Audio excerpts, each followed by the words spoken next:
Jubilito TV Official. So, yun.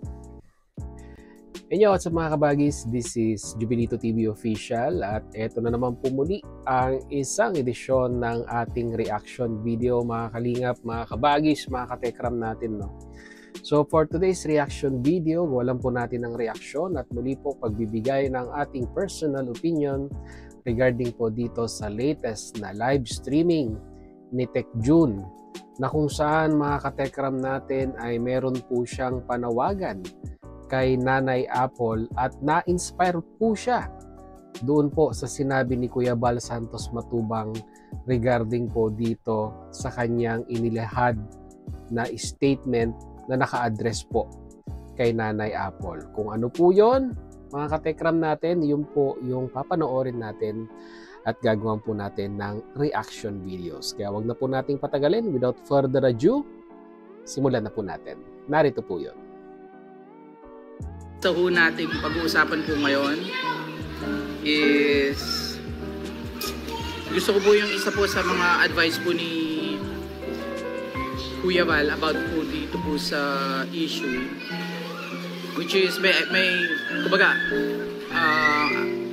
somehow may idea naman tayo about that matter, pero parang kumbaga mas naano lang tayo katekram nung narinig natin kay Kuya Val about walang pwedeng tawag dito, walang ibang personalidad na pwedeng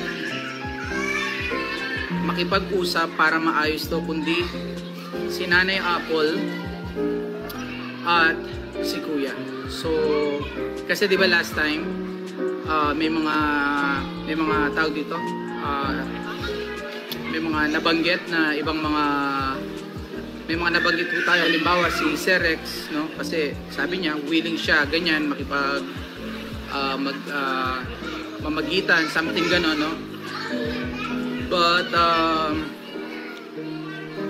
kasi nga nagkakausap sila ni Kuya, pero kung ano, dapat yung nanay. I mean, let's stick at pumirmi tayo din sa bagay na yun.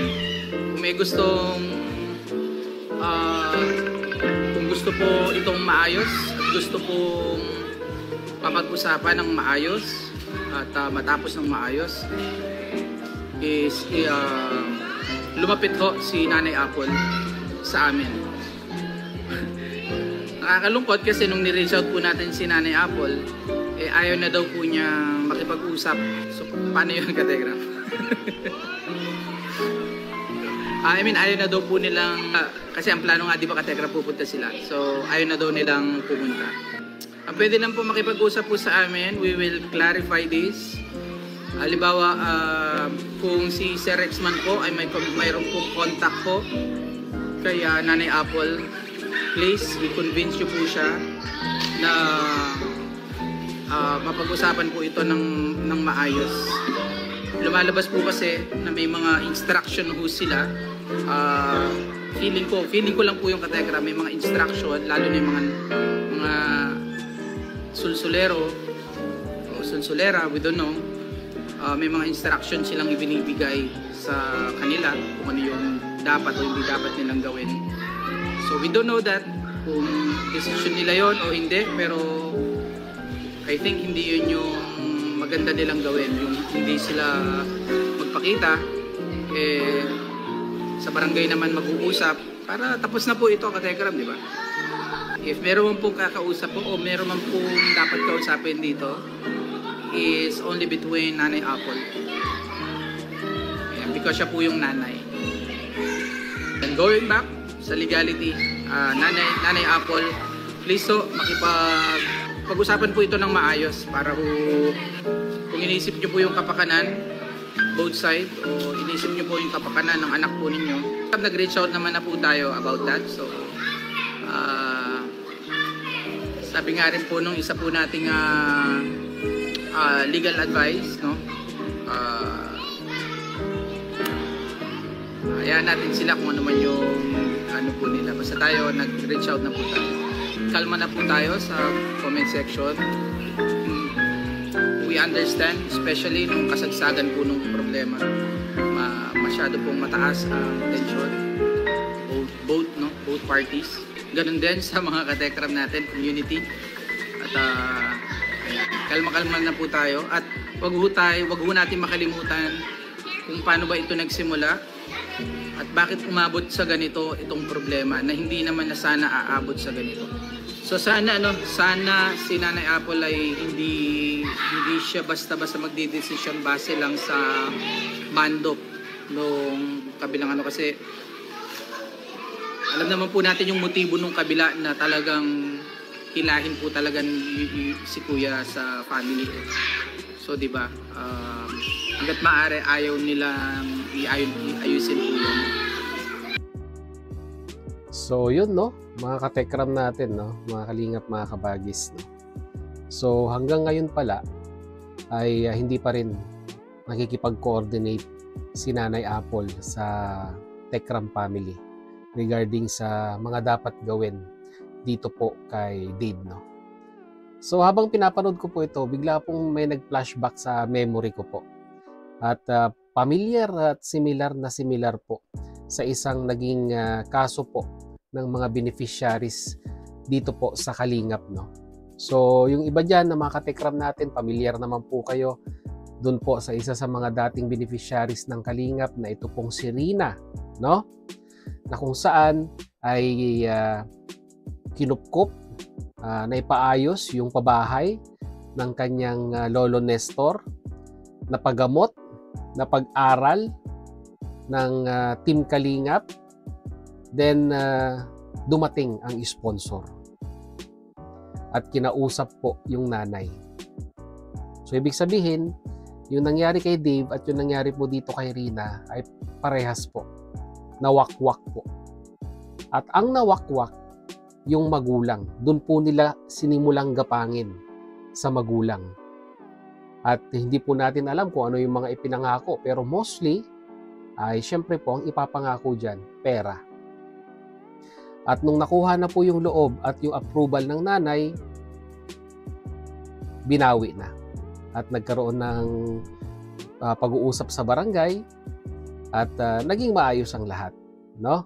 Yung usapan sa barangay na supposed to be binabawi ang bata dahil po aalagaan ng nanay. Yun po yung naging kasulatan between Rina at doon po sa barangay.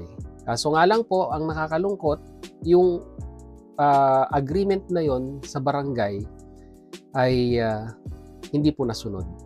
Dahil po ang nag-alaga ay yung mismong mga tauhan or mga miyembro po nung nag-sponsor, yung community po nila.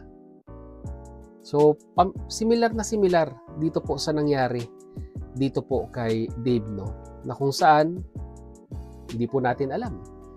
Baka po ang magulang ay nakausap na rin po ng sponsor dahil hanggang ngayon ay hindi pa rin po nakikipag-coordinate sa Tekram family. No? In despite of ilang beses na panawagan, no, na makipag-ugnayan sa Tekram family, bakit po hanggang ngayon ay hindi pa rin po nakikipag-ugnayan? So, ibig sabihin, meron pong nagbibigay ng advice kay Nanay Apple, no? Yun po yung aking opinion dito. Na kung saan ay hindi po natin alam, baka may niluluto din po, no? May niluluto din po silang sabihin na nating plano regarding po dito sa panawagan ni Tek Jun. Baka hindi po natin alam. One of these days ay bigla na lamang pong bubulaga, mag-a-agree doon sa inyong panawagan na mag-usap-usap sa barangay, pero bit-bit na po yung mga kondisyones na gusto po nilang mangyari. No? So maging kwan po tayo dyan, maging vigilant po tayo dyan sa mga ganyang kalakaran. Dahil kung usapang wakwak din lang naman po, no, ng mga sponsor, ay veteranong-veterano na po ang Team Kalingap regarding po dyan. Dahil marami na po, no, mga bilang na rin po sa daliri ang mga beneficiaries na ganyan po ang sinapit sa mga sponsor. Pero kung titignan po natin sila ngayon, successful ba sila? Hindi po. Pero gamit na gamit ng mga nag-sponsor. So, para sa akin, may advice ko lang, no, kay TechJune. Hayaan lang natin sila. Hayaan lang natin sila yung mismong kusang makipag-coordinate. Siguro naman ay baka hindi pa ready na makipag-ugnayan sa inyo. May tamang oras, may tamang panahon, at kung kailan yon ay hindi po natin alam. Siguro pinapahupa lang po nila yung pong sabihin na nating init na hanggang ngayon ay napag-uusapan pa rin po. Ito nga pong si Dave sa social media. Kahit nga po si Dave, pagkatapos po nung kanyang huling pagbabasa ng kanyang saloobin, ay hindi na po nasundan yun, no? Hindi na po nasundan yung statement na yun, no? At pawang mga sponsor na lamang po ang nagsasalita in behalf, parang ganon, dito po kay Dave. So yun, no, mga katekram, mga kalingap, mga kabagis natin, ano po sa tingin ninyo in regards dito po sa panawagan ni TechJune? Nararapat pa ba na kumbaga parang makipag-ugnayan ito pong si Nanay Apple sa Techram family, or hindi na? Kasi kung ako pong tatanungin ninyo, para matuldukan na, di ba? Para matapos na ang lahat-lahat, bakit hindi pa pag-usapan? Di ba? Hindi pa pag-usapan sa barangay para matapos na ang lahat. Pero bakit ang katanungan po dito ay hanggang ngayon ay hindi pa rin po nakikipag-coordinate? It's been what? It's been a week? It's been a week na ba na mula nung sumabog po itong isyong ito? So yun, muli, maraming salamat mga kalingap, mga kabagis, mga katekram natin. Dahil sa dulo po ng ating reaction video ngayong araw na ito ay nasamahan niyo po muli si Jubilito TV Official. At muli po, nagpapalala po ang inyong host. Sa mga hindi pa po nakasubscribe sa channel po, no, ni Jubilito TV Official, ayan po. Kung hindi naman po kalabisan, ay subscribe nyo na po ang ating YouTube channel. At kung nagustuhan nyo po ang ating reaction video for today, sama nyo na rin po ang pag-thumbs up or ang pag-like ng video ito. So muli, hanggang dito na lang. Once again, this is Jubilito TV Official. As I always say, peace, God first. God bless po. Bye!